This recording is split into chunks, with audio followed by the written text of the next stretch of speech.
Disclaimer: this video is not affiliated with CHED or any government agencies or universities in the Philippines. The CHED logo is used to emphasize that this government agency is responsible for ETIAP administration. This content is the result of my research and participation in the program mentioned. In addition, this presentation is for educational purposes only. The individuals depicted in this video are solely for illustration purposes. You can message me for removal. Thank you so much. Hala, legit ba yan? Parang scam. Dahil naman yan. 4 years ako nag-aaral tapos sila 6 to 12 months lang tapos na. Nako, binayaran dong yan. Kanyan din ginawa ng mga artista at politiko eh. Welcome sa ating discussion about ETIAP or the Expanded Tertiary Education Equivalency and Accreditation Program para sagutin yung mga tanong at syempre yung mga haka-haka ng mga paladesisyong people out there tungkol sa programang ito.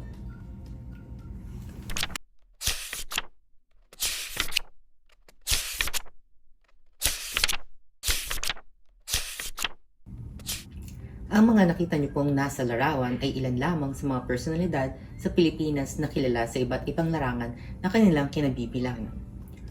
Bago ko po bigyang detalye ang kanilang mga natapos na kurso o degree sa kolehiyo, atin muna pong talikayin kung paano nabuo ang ETIAP sa Pilipinas at kung sino-sino po ang mga taong nasa likod ng kautosang tagapagpaganap or syempre, Pinoy kayo, mas gusto nyo English. Executive Order number 330 na nilagdaan noong ikasampo ng Mayo taong 1976. Sabi ko sa inyo hindi unfair ang ETIAP. Carry niyo yung ganong Tagalog. Char! Ito po ang mga kumpletong nilalaman ng Executive Order number 330 series of 1996. O diba? It was signed a year before ako pinanganak. Tapos sasabihin nyo, hindi legit? Parang di kayo nag-grade to. Charis! Go, basa!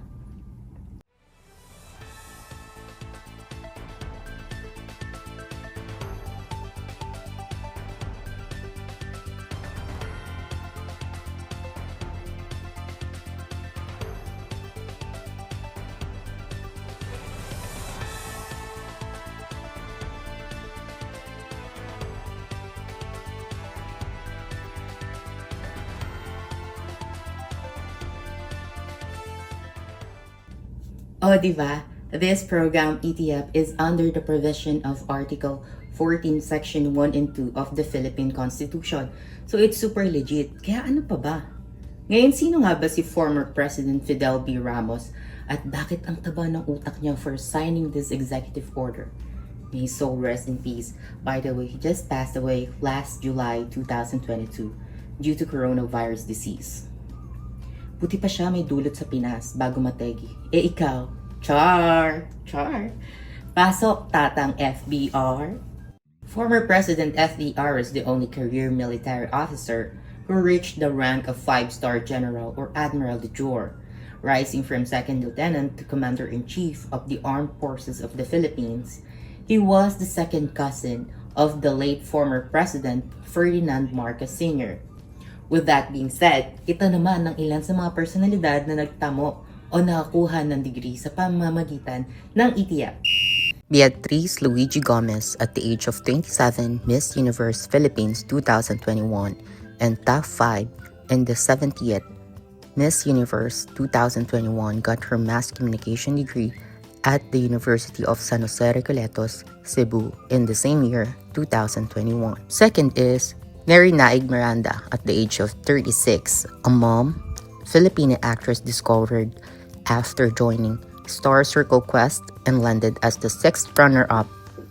The wife of Chito Miranda, who's the founding member and lead singer of the famous Filipino band Parokya ni Edgar, Neri is also an entrepreneur and author of the book Wise na Misis, The Wise Homemaker, got her degree in the business at the University of Baguio in 2022. Uy, baka schoolmate yan. Third is Tito Boy. Eugenio Boy Abunda Jr. at the age of 50, also known as the King of Talk, Filipino TV presenter, publicist, and a talent manager who earned his degree in communication arts at Philippine Women's University in 2009. Fourth is Rufa G.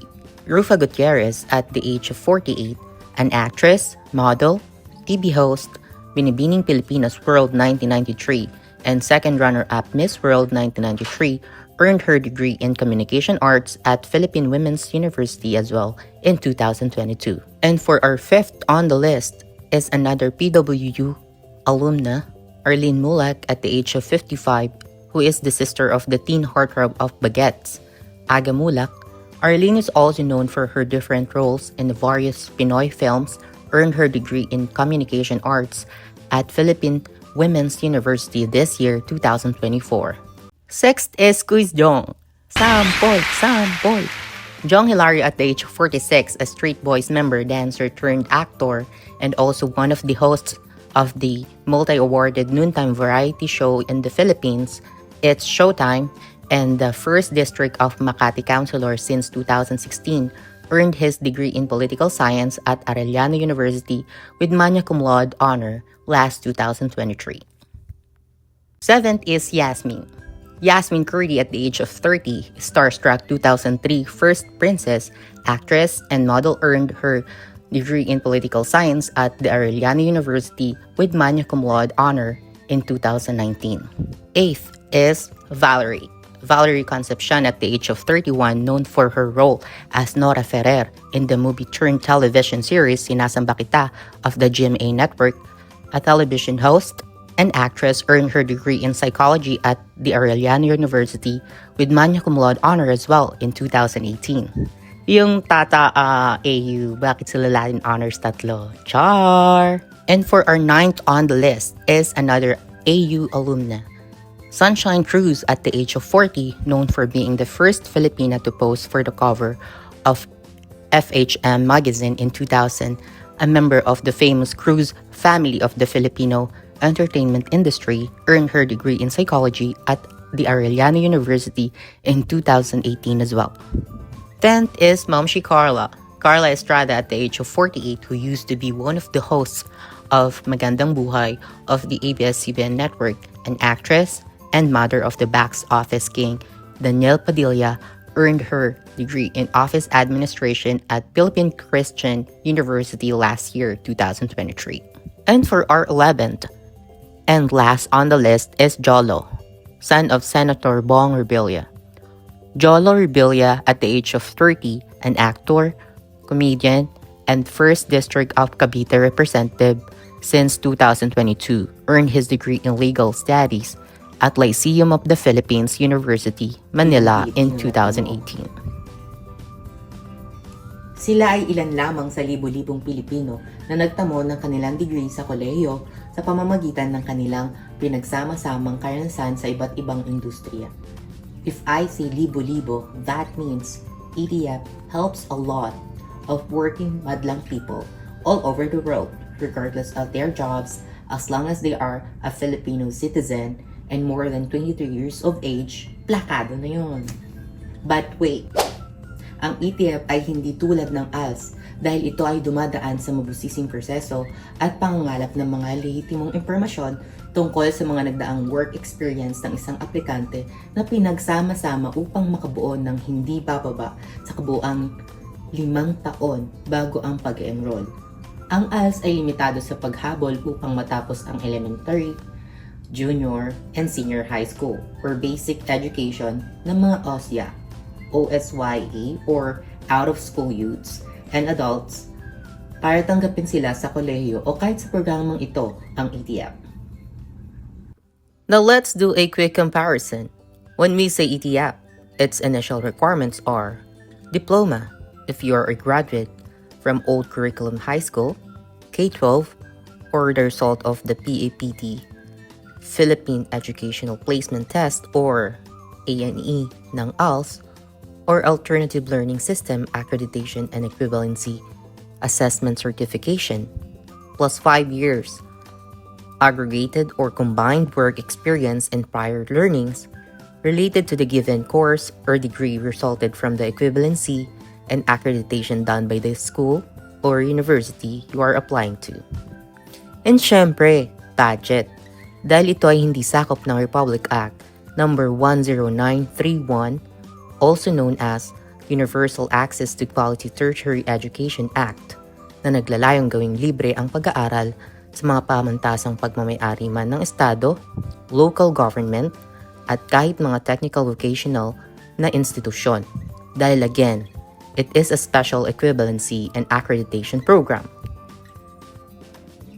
Compared to ALS requires PSA copy of birth certificate and baptismal certificate, 2x2 ID picture, white background, Form 137 para dun sa mga may natapos na grade level sa elementary or junior high school. And sabi ko nga po kanina, it's just a quick comparison and limited information for the requirements needed for ETF. It always varies depending on the school or university you are enrolling to.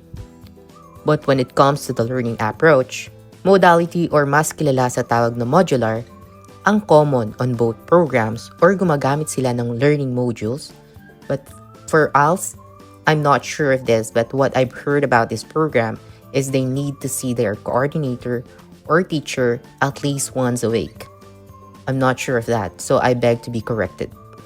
Pero sa ETF, even though some courses are modular talaga, puro major subjects na hindi mo pa napagdaanan sa 5 years work experience and prior learnings ang siguradong i-enroll mo, limited to 30 units, so roughly around 10 subjects in one semester, depending on the evaluation of her credentials.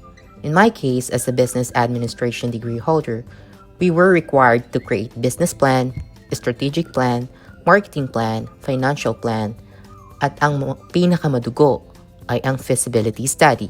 And take note, lahat po yan ipinagawa sa amin individually na usually ginagawa ng 5 to 6 members sa traditional mode of learning. Hindi po ako nagrereklamo. Peace!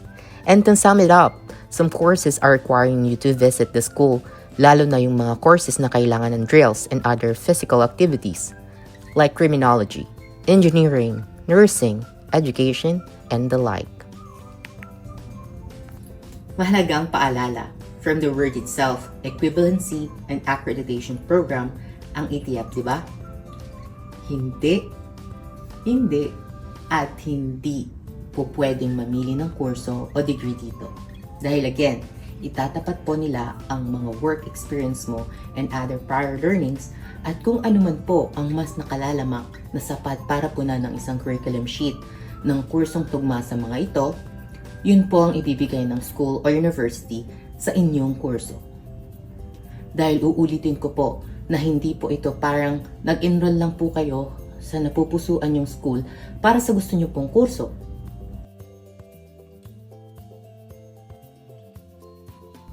So ito muna po sa ngayon. For other questions and clarifications about ETF, don't forget to write down your comments or pwede rin po kayong mag-personal message para masagot po natin yan on our next video. Hala! May next?